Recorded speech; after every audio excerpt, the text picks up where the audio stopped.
हवनिया में आई जइहा अंजनी के लाल हो। हवनिया में आई जइहा अंजनी के लाल हो। हवनिए में आई जइहा हमरे हवनी या मेरी देश दे आई है।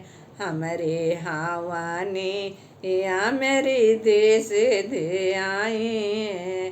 संगवा में आई है उनकर संगवा में आई है उनकर गौरा जी के लाल हो। हवनिए में आई जइहा अंजनी के लाल हो।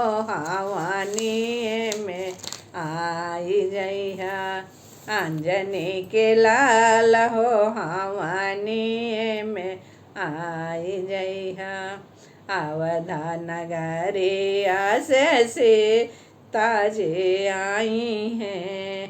अवधा नगरिया से ताजे आई हैं। संगवा में आई है उनकर संगवा में आई है उनकर कौशिला जी के लाल हो। हवनिया में आई जइहा अंजनी के लाल हो। हवनिए में आई जइहा अंजनी के लाल हो। हवनिए में आई जइहा गोकुला नगरिया से राधा जी आई हैं। मथुरा नगरिया से राधा जी आई हैं।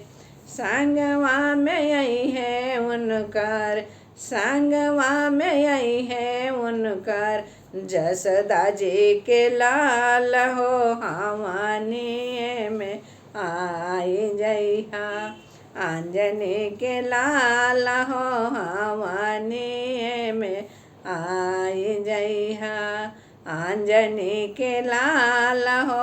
हवनिए में आई जइहा।